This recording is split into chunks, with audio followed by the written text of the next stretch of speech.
Bienvenue à cette exploration des approches naturelles pour mieux vivre la ménopause. Bonjour. Aujourd'hui, on va regarder de près ce que disent les experts, notamment côté aromathérapie et médecine orientale, sur les huiles essentielles. Oui. L'idée, c'est vraiment d'aller chercher les infos clés, peut-être même des astuces moins connues pour accompagner cette période. On va parler des classiques, bouffées de chaleur, sommeil, humeur, mais pas que. Exactement. La ménopause, c'est une étape naturelle, mais bon, elle est marquée par de sacrés changements hormonaux. Ah oui. Les œstrogènes, la progestérone, même la testostérone, tout ça diminue progressivement. Et l'expérience, elle est vraiment propre à chacune. C'est jamais pareil d'une personne à l'autre, c'est ça? Voilà. Les symptômes peuvent être très différents en intensité et en nature. Alors pour être clair, la ménopause officielle, c'est bien après 12 mois sans règles. C'est ça. En général, autour de 51 ans en moyenne. Mais il y a toute la période avant. La périménopause, oui. Qui peut durer des années, avec des cycles qui fluctuent, des symptômes qui apparaissent. Et après, on entre en post-ménopause. Et au cœur de tout ça, il y a cette fameuse chute hormonale. Les œstrogènes, on sait qu'ils sont un peu partout dans le corps. Ah oui, absolument partout. Dans le cerveau, la peau, les os, le système cardiovasculaire. Leur diminution a vraiment un impact large. Et puis, il y a la progestérone, qui, elle, est très liée à l'ovulation. Elle chute aussi fortement. Et elle sert à quoi, elle, principalement? Elle a un effet calmant, assez reconnu. Elle prépare au sommeil aussi. Donc ça baisse, ça peut jouer sur l'anxiété, sur la difficulté à s'endormir. D'accord. Et on oublie souvent la testostérone chez la femme. Oui, alors qu'elle est importante, pour l'énergie, la tonicité musculaire, mais aussi l'humeur et la libido. Elle baisse aussi, plus graduellement souvent. Donc en gros, beaucoup des symptômes s'expliquent par ce cocktail hormonal qui change. C'est la clé de lecture principale, oui. Prends les bouffées de chaleur. Le grand classique. Le grand classique. Eh bien, on pense que la baisse d'oestrogène perturbe un peu notre thermostat central, l'hypothalamus, dans le cerveau. Ah oui? Il peut se mettre à croire qu'on a trop chaud et hop, il lance les mécanismes pour refroidir. Transpiration, rougeur, même s'il fait pas spécialement chaud dehors. D'accord, je vois le mécanisme. C'est une sorte de dérèglement du thermostat, quoi. C'est un peu ça, oui. Une réaction en chaîne qui peut être super inconfortable. Et pour le sommeil, alors? C'est juste la progestérone qui manque? Pas seulement. C'est souvent plusieurs facteurs. La baisse de progestérone, oui, ça rend l'endormissement plus difficile.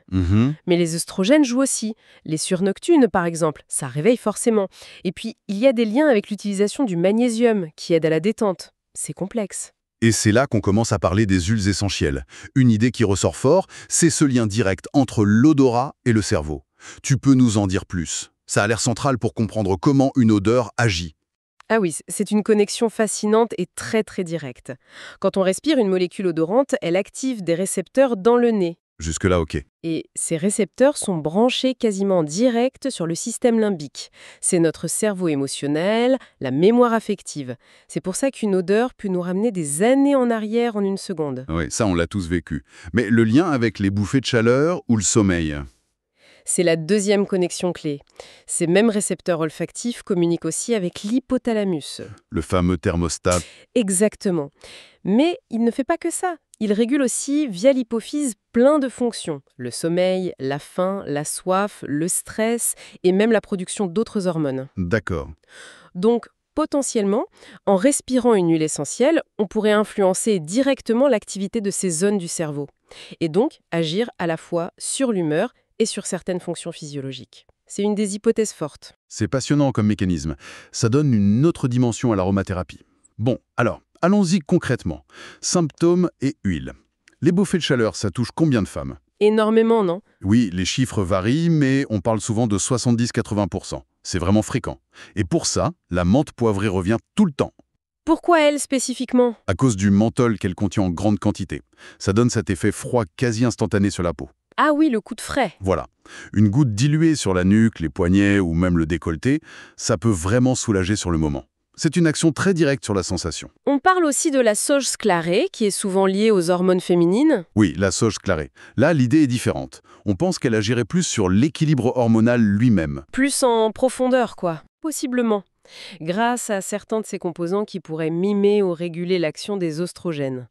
C'est une approche plus de fond, moins dans l'immédiat que la menthe poivrée. D'accord. Il y a même une idée de spray maison qui circule avec les deux. Oui, un mélange. Menthe poivrée, sauge sclarée, dans un hydrolat d'amamélis par exemple, et de l'eau. Ça peut être pratique à avoir sur soi. Et pour les sueurs nocturnes, on mentionne parfois la menthe verte, un peu plus douce que la poivrée. Ok, action immédiate, action de fond. C'est bon à savoir. Et forcément, ces chaleurs la nuit, ça n'aide pas pour dormir. Le sommeil, c'est l'autre gros morceau. La lavande, c'est le premier réflexe, j'imagine. La lavande vraie, oui, c'est le grand classique de la relaxation. Ces composants, comme le linalol, sont bien étudiés pour leurs effets calmants, légèrement sédatifs. Elle aide à se détendre avant de dormir. C'est ça. Elle peut aider à réduire cette petite anxiété du soir, à préparer le terrain pour l'endormissement. C'est très utile quand les hormones chamboulent un peu tout ça, hein. Une source parlait même d'un mélange reposant, assez complexe. C'est quoi l'idée derrière ces mélanges? Combiner les forces? Oui, créer une synergie. Souvent, on va y trouver des huiles qui aident à poser le mental, comme le cèdre de l'Atlas ou le vétiver, on va en reparler. Mhm. On les associe avec des relaxantes florales type lavande, ylang-ylang, camomille romaine. Et parfois des huiles qui régulent le système nerveux, comme la marjolaine à coquille. Et ça s'utilise comment? En diffusion? En diffusion dans la chambre avant de dormir, ou quelques gouttes diluées sous la plante des pieds. Mais attention, hein, Oui. ça ne remplace pas une bonne hygiène de sommeil. Écran éteint, chambre fraîche, horaire régulier, c'est un accompagnement. Et est-ce que ça marche vraiment mieux, ces mélanges, qu'une huile seule? On entend de tout. La synergie peut être plus puissante pour certaines personnes, mais la réponse est tellement individuelle. Ah oui? Ce qui va être miraculeux pour une personne n'aura peut-être aucun effet sur une autre. Il faut tester prudemment et la qualité des huiles, c'est crucial. Et les dilutions aussi, j'imagine. Toujours diluées. Presque toujours, pour l'application sur la peau, oui, avec une huile végétale neutre, coco fractionné, jojoba, amande douce, et privilégier la diffusion à froid pour ne pas dénaturer les huiles. D'accord, c'est noté. Parlons un peu des émotions. Les sautes d'humeur, l'irritabilité, l'anxiété. Ça aussi, c'est fréquent.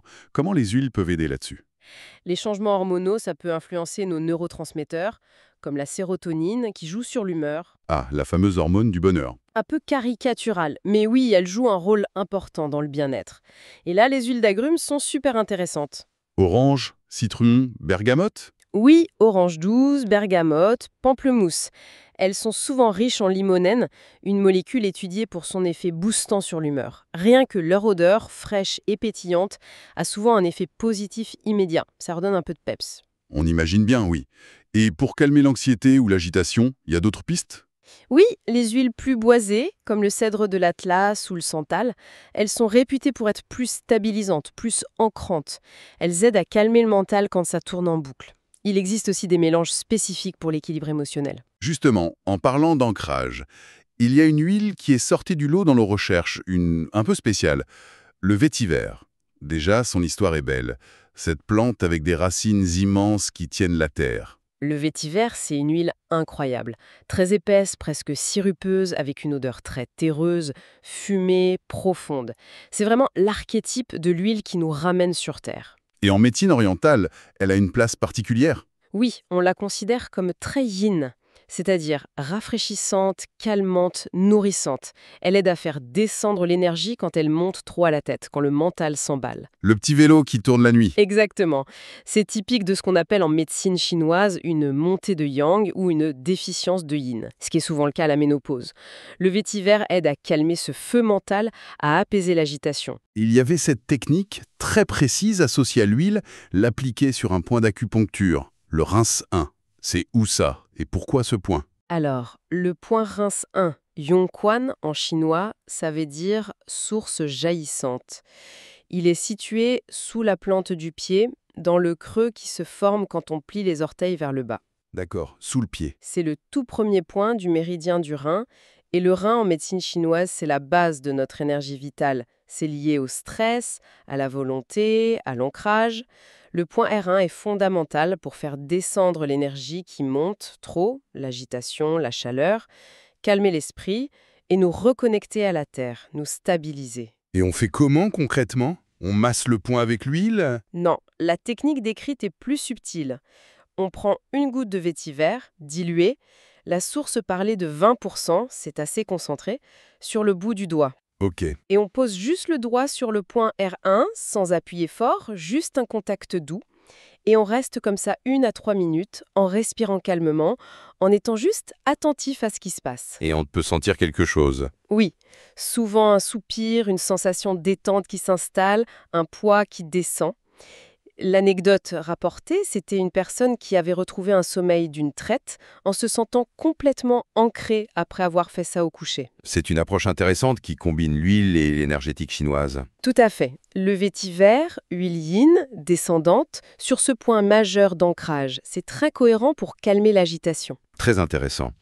Au-delà de ces grands symptômes, chaleur, sommeil, humeur, les huiles peuvent aider pour d'autres choses liées à la ménopause. Oui, on pense par exemple aux douleurs musculaires ou articulaires qui peuvent apparaître ou s'accentuer. Ah oui, ça aussi. Là, on va chercher des mélanges dits apaisants, qui contiennent souvent de la Gualtérie couchée, riche en salicylate de méthyle, un peu comme l'aspirine.